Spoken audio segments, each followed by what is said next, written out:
A ver, es innegable que son animales fascinantes. El tener un trozo de naturaleza dentro de un domicilio particular entendemos que pueda resultar atractivo. El problema es que muchas veces la gente no se informa de si tienen condiciones para proporcionar a lo largo de toda la vida del animal, o de si esa especie que quieren mantener en cautividad realmente va a sufrir o se le van a poder dar buen lugar donde mantenerlo, y después a veces hay muchos de ellos que están totalmente prohibidos, ¿no? Y la gente pues se salta la normativa y compra animales que en Canarias están prohibidos aunque en otros lugares estén permitidos. Bueno, si se fijan un poco en la vegetación del Parque García Sanabria, por tomarlo como ejemplo, aunque en cualquiera de las zonas de parques urbanos del municipio o de la zona metropolitana se pueden observar, las palmeras están llenas de agujeros que hacen las propias aves con el pico escarbando para hacer sus nidos, ¿no? Además, compiten con las especies canarias, con las especies nativas del archipiélago, por comida, por refugio, por lugares desde donde controlar el territorio.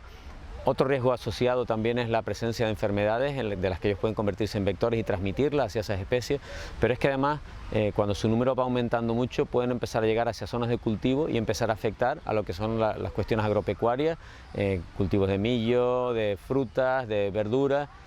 Y en el caso más drástico y más preocupante sería que estos animales, al aumentar mucho su población, como comentábamos, acaben llegando a espacios naturales protegidos como es en la zona de Anaga, y entonces ahí estarían compitiendo con aves endémicas como pueden ser las palomas de laurisilva u otras aves que viven en la zona de laurisilva y se verían afectadas por ellas.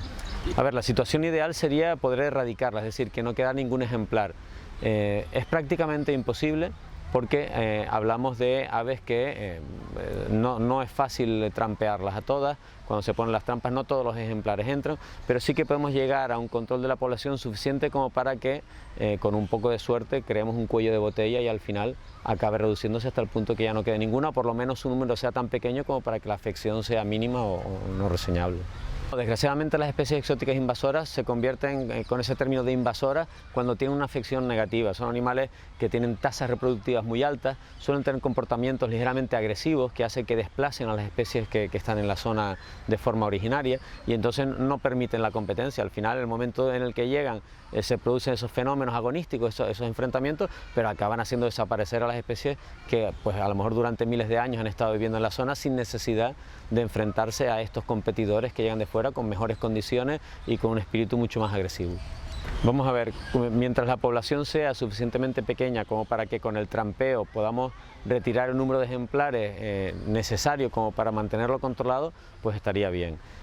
¿Cuándo llegamos a la situación en la que eso ya no es sostenible? Cuando pasamos de un número de ejemplares como lo que está pasando por ejemplo en Madrid, con más de 12.000 cotorras, pues desgraciadamente no hay centros de recuperación donde se puedan depositar todo ese tipo de animales, y en algunos momentos hay que tomar medidas más drásticas, ¿no? Nosotros, mientras se pueda, somos partidarios de la política de sacrificio cero, ¿no? Y en este caso todavía estamos a tiempo de retirar todos esos animales sin necesidad de sacrificarlos.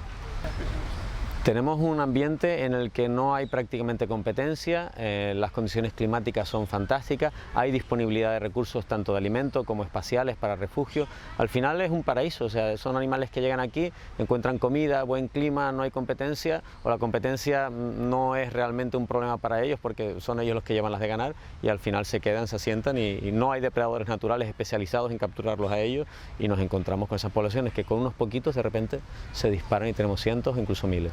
Por las cotorras en concreto, y como digo, como no están todavía en espacios naturales, hablamos de que en estos lugares están afectando a currucas, a mirlos, a mosquiteros, a pequeñas aves, pues con las que se produce ese enfrentamiento. Pero si hablamos de otras especies, saliendo ya de cotorras, pues podemos encontrar las serpientes rey de California en Gran Canaria, o las ardillas en Fuerteventura, o los hurones que han liberado tanto en La Gomera como en La Palma, o incluso especies que se importaron con fines cinegéticos como son el arruí en La Palma o el muflón aquí en el Parque Nacional del Teide. Hay un Real Decreto, que es el 630 de 2018, que ahora además ha sido reformado por el 216 de 2019, que establece que la liberación al medio natural sin una autorización se considera una falta grave, y hablamos de multas que van de 3.001 a 200.000 euros. Pero si los daños que produce esa especie liberada son superiores a los 100.000 euros en la valoración de daños, ya hablaríamos de multas que van de 200.000, 1 euro hasta 2 millones de euros. A nivel de peligroso, desde el punto de vista ambiental, nos preocupa muchísimo la presencia de esa serpiente rey de California en Gran Canaria, de la que ya hemos encontrado ejemplares en otras islas, entre ellas en Tenerife. Afortunadamente no se ha encontrado una población reproductora y son ejemplares aislados. A lo largo de años han aparecido 8 o 10 ejemplares, o sea que no hay una población criando. El problema es que esa población empezara a criar.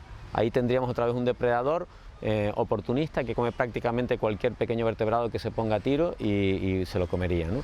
A nivel de animales más raros, pues hemos encontrado desde pumas confiscados para fotografía, mapaches escapados o incluso zorros que se mantenían como mascotas en domicilios particulares, y muy recientemente se han intervenido una serie de murciélagos en una colección particular de aves, ¿no? De un coleccionista particular. A nivel de peligrosidad, desde el punto de vista de salud humana, nos preocupan especies venenosas que se están poniendo de moda como mascotas, como son algunas serpientes venenosas, o incluso la llegada accidental de animales como un escorpión que también recientemente llegó en la mochila de una familia que se había ido de vacaciones hacia Marruecos. Si el público en general o si la ciudadanía en general se encuentra con un animal peligroso o que consideran exótico o que no debería estar ahí, lo primero que hay que hacer es llamar al 112. Desde el 112 nos activan inmediatamente y nuestros biólogos o biólogas se desplazan hacia el lugar y proceden a la captura.